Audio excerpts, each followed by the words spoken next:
that you were gonna scare me when I came in. I don't know why. So in my dressing room, you have the bathroom with the cameras. So I put towels all over the cameras, and I went in Kobe Bryant's dressing room because I was scared. Well, you're right. I was trying to scare Really? you. Ruined it. I'm sorry. Oh well, that's okay. Okay. I'll get you, my pretty. I'll get you. At the end, I was asking about the movie, and I asked them about that one particular part where everybody's talking, and they all cried out Epstein Island. And I went, oh, okay. Now I understand what we're up against. Wow. Epstein Island isn't the only island out there. Imagine standing on a movie set surrounded by the glitz and glamour of a multi-million-dollar production, only to realize that the person standing next to you might be part of a network so dark it defies the imagination. For Jim Caviezel, this wasn't a scene from a thriller, it was his reality. There was a specific moment during the filming of his most controversial project where the entire room went cold. Everyone was talking, the cameras were off, and suddenly the name of a private island in the Caribbean was whispered, Epstein Island. In that moment, Jim saw the masks slip. He saw the panic in their eyes, the sudden shifts in body language, and he realized that the industry he had given his life to was up against something far more sinister than simple corporate greed. It was a moment of clarity that changed everything, turning one of Hollywood's most respected actors into a man the elite desperately wanted to.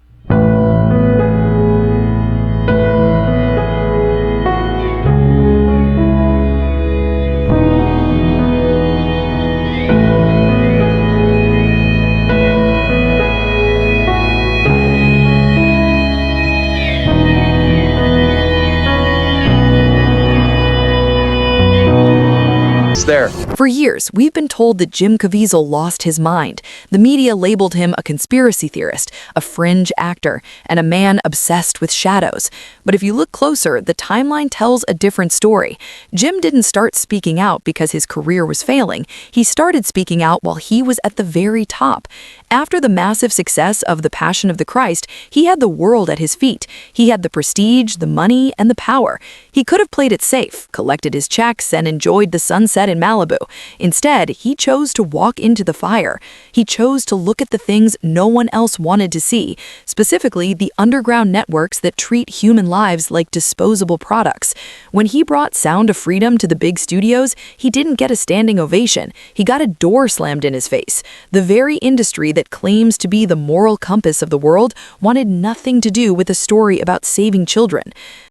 Major studios and networks were under pressure from powerful figures to boycott the movie. They were warned not to touch that film or their careers would be over. I was not emotionally prepared for the new film, Sound of Freedom. You've heard it referred to as a right-wing film, as a Christian film, as a conspiracy movie, as a QAnon film. You know, they use all the buzzwords to make this film as radioactive as possible. Sound of Freedom, it specifically is looking at QAnon concepts of these child rings that are run by the high-level elites. Now, it's not true. The movie highlights the very real, not conspiracy theory of human. Need I remind you of another thing that was considered a conspiracy theory up until 5 seconds ago, which was the fact that a little guy named Jeffrey Epstein had a little island where the most powerful people, the tippity top of government officials, celebrity, Hollywood, would go. The resistance to the film was unprecedented. Major studios and networks were reportedly under immense pressure from high-level figures to ensure the movie never saw the light of day. Actors and producers were warned that if they touched the project, their careers would be permanently over. Why? Why would a story about a government agent rescuing children from the worst kind of exploitation be considered radioactive? Jim claims it's because the film hits too close to home for the people who actually run the show. During the filming in Colombia, the crew didn't just follow a script, they witnessed actual crimes happening in broad daylight. They saw children being sold like merchandise on the street, while the local authorities looked the other way. Jim later remarked that while the film was a dramatization, the reality they saw behind the scenes was far more terrifying. He tried to bring this reality back to Hollywood, expecting a wave of support. What he found instead was a wall of silence and a coordinated media smear campaign designed to paint him as a QAnon extremist. They're created out of fear, and with something like Sound of Freedom, it specifically is looking at QAnon concepts of these child rings that are run by the high-level elites. For some reason, the entire media is smearing this movie as a dangerous conspiracy theory. The press is saying that the star, Jim Caviezel, is a QAnon guy. And Jim plays Tim Ballard, which is strange because just a few years ago, the same media was celebrating Tim Ballard's heroics. So why is the media warning people not to see a movie about child that's based on a true story? But the most disturbing part of Jim's journey involves the names he's willing to say out loud. He's not just talking about faceless corporations. He's pointing the finger at the industry's most beloved icons. Specifically, he's spoken about a desperate plea he made to Ellen DeGeneres. For decades, Ellen was the queen of kind, the woman who told everyone to be kind to one another at the end of every show. Jim claims he reached out to her directly, pleading with her to use her massive platform to shine a light on what was happening on Epstein Island. He believed that if someone with her reach spoke up, the authorities would be forced to act. But according to Jim, the response was deafening silence. She never spoke, she never acted, and as we later learned, the kind persona Ellen projected for 30 minutes a day was a carefully constructed mask.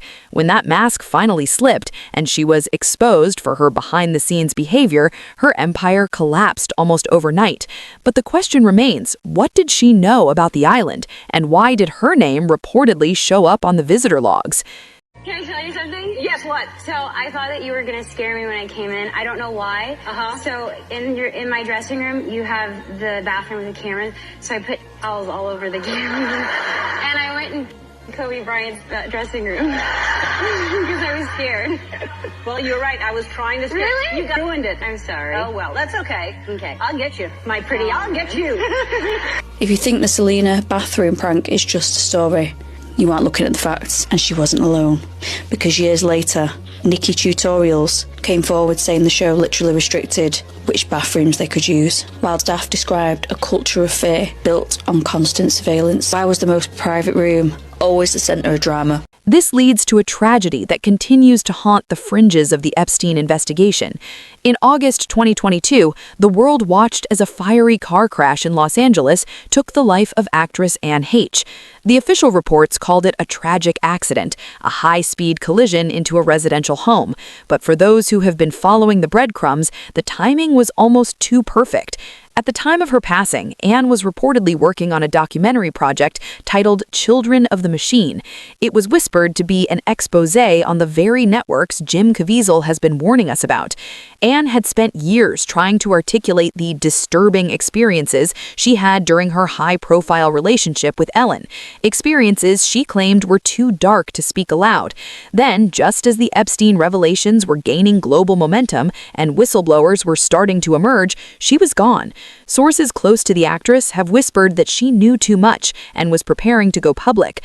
While there is no definitive proof of a setup, her death remains a massive question mark in a story filled with unexplained coincidences. In August 2022, Anne Heche died in a fiery car crash in Los Angeles. She drove into a home, and the resulting fire took her life. The official ruling was that it was accidental, but online, whispers have persisted. Some point to Anne's history of speaking out about dark forces in Hollywood. Others note the timing, just as the Epstein revelations were gaining momentum. Unconfirmed reports suggest Anne had been working on a documentary exposing child networks, a project called Children of the Machine. Whether it existed, whether it was real, may never be known. What is known is this: Anne Heche spent years trying to process and articulate experiences during her time with Ellen that she said were too disturbing to speak aloud. And then suddenly, she was gone. Sources close to Anne, unnamed and unverified, have whispered that her death was not an accident, that she knew too much, that she was silenced before she could speak. There is no proof.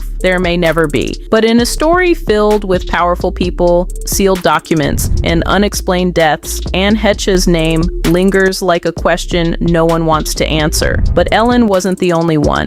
Oprah Winfrey's name appeared over 5 times in the Epstein file. The rabbit hole goes even deeper when you look at the other gatekeepers of the industry. Take Oprah Winfrey, for example. For years, she has been the ultimate arbiter of truth in the West. If Oprah says it's good, the world believes it. But her name has appeared in the unseen unsealed Epstein documents multiple times, and her connections to controversial figures are hard to ignore. She was a vocal supporter and friend of John of God, a spiritual healer who was later sentenced to nearly 400 years in prison for horrific crimes against hundreds of women. She was photographed for years smiling alongside Harvey Weinstein, the man whose accusations surfaced and triggered the entire movement that reshaped Hollywood. Jim uses the word gatekeeper for a reason. These figures use their credibility to protect a system that exploits the most vulnerable. They provide a safe face for an industry that hides a very dark underbelly. When Jim calls for a reckoning, he's not just talking about legal consequences, he's talking about the total collapse of these carefully managed reputations. This is an interview I wasn't sure would ever happen. One of the most famous spiritual healers in the world rarely talks to anyone on camera. John of God agreed to sit down with me under a mango tree on the grounds of the casa. A group of his patients gathered to watch. John of God speaks only Portuguese, so Heather Cumming helped translate. Ready, guys? You describe yourself as a spiritual medium. What does that mean, a medium? The statistics are the one thing the media can't debunk, no matter how hard they try. We are currently facing a crisis of ghost children that is almost impossible to wrap your head around. Reports indicate that over 300,000 children are being trafficked within the United States every single year. That's not just a number on a page, that's a stadium full of lives that have simply vanished. More specifically, there's the staggering reality of the 85,000 children who crossed the southern border and have since disappeared without a trace. The government was supposed to protect them, to track them, to ensure they were safe. Instead, they were lost in a system that seems designed to facilitate their disappearance. This is the topic that gets you banned on social media. This is the topic that gets you blacklisted in the press. Jim Caviezel has made it his mission to be the voice for these children, even if it means he never works in a major studio film again. Over 300,000 children under 18 have been in the United States alone. That's not a statistic, that's a stadium full of children. Approximately 85,000 children who crossed the southern border have disappeared without a trace. Just gone, vanished into a system that was supposed to protect them, despite the risks, despite the threats. Despite watching others fall silent, whistleblowers continue to come forward. They speak at great personal cost, knowing that others before them have faced consequences they couldn't escape. They speak because the alternative, saying nothing, is worse. And Heche is also gone. She died in a car crash in 2022 under circumstances that for many have never been fully explained. Those close to her believe she knew things, had seen things. When we talk about Jeffrey Epstein's end in federal custody, we're talking about a series of convenient failures that would be laughed out of a movie script. The cameras malfunctioned at the exact moment he supposedly offed himself.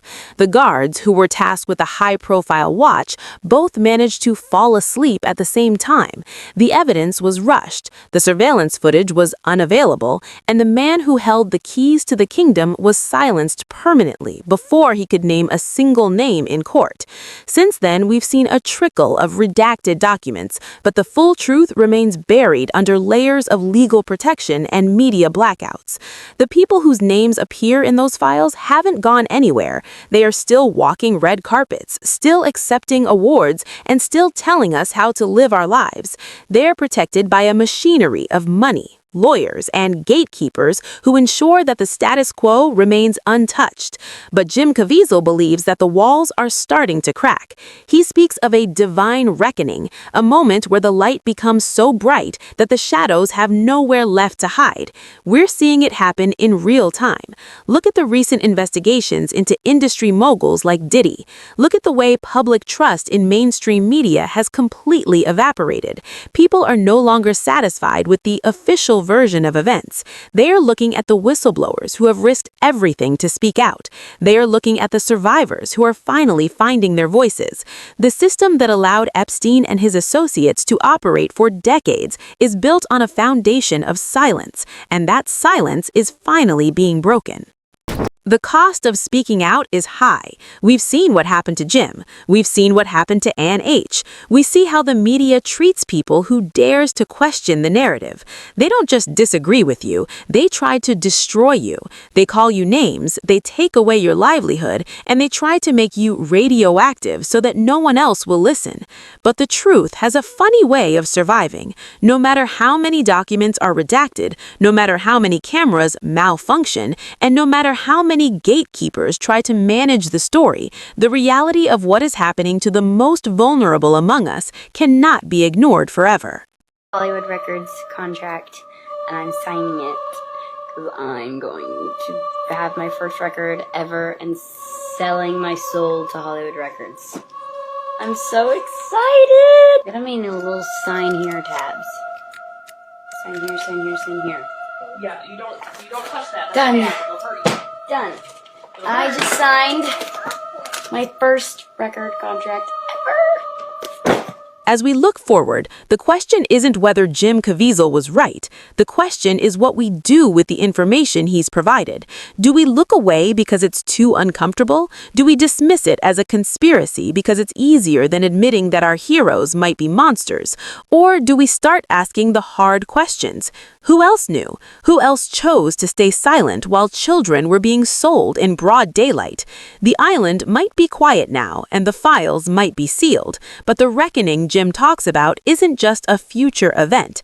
It's a choice we make every time we decide to stop listening to the gatekeepers and start looking at the truth for ourselves. Not releasing the Epstein files. Fuck Marjorie Taylor Greene. I don't care what you do. Start a fucking war. Just don't let him get out. If I go down, I will bring all of you down with me.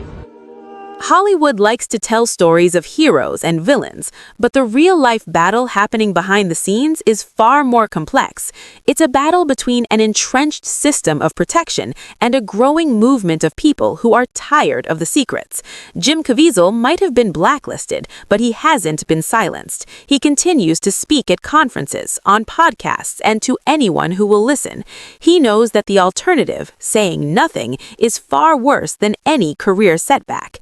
He's seen the faces of the children. He's seen the reality of the networks. And he knows that once you've seen the truth, you can never go back to the comfort of the lie. The machinery of protection is powerful, but it's also fragile. It relies on everyone playing their part and keeping their mouth shut. But all it takes is one person to speak up, then another, then another.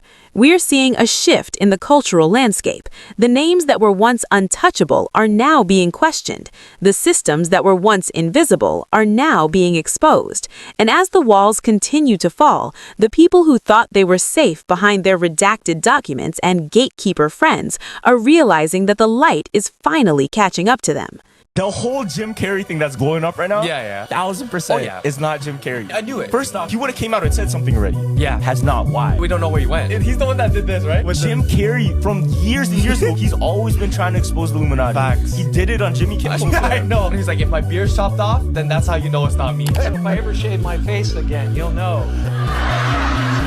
Because the world's going to end in 2026. I don't exist. I played the guy that was free from concern so that people who watched me would be free from concern. And look at him in the face. Shame. Jim Carrey's the one that makes like the weird faces, right? Mm-hmm. So why would he ever get his Botox to ruin that? Because he really has $1 billion face if you bag it. Yeah, because his expressions comes like, from it. Yeah. You wouldn't do that. You wouldn't do that, bro. I know you wouldn't do that. I know you see. You went from like brown eyes to like green. So it's I was like, what could a reptile have? Green eyes. Jim Carrey right now, he looks a lot like this actor that passed away, I think literally last year. Okay. His name is Val Kilmer. He was in Top Gun. Oh, does he not look like I've seen that. Right? Never mind. Yup. He looks a bit like the new Jim Carrey. No, I'm telling you. Look. Bro. Oh, that's Jim. That's Jim. Bro. That's Jim. In the end, this story isn't just about an actor and a movie. It's about a fundamental truth that the life of a child is worth more than a career in Hollywood. It's about the courage to stand alone against an entire industry and the belief that justice, however delayed, is inevitable. Jim Caviezel has done his part. He's issued the warning. He's named the gatekeepers. Now it's up to the rest of us to decide if we're ready to hear it. The reckoning is coming, and when the walls finally fall, the truth is the only thing left standing. what do you think about Jim's gatekeeper theory? Is the industry finally facing the divine reckoning he predicted, or is the machinery of protection still too strong? The names are there, the connections are documented, and the silence is breaking. Let me know your thoughts in the comments. Until next time, keep looking for the truth.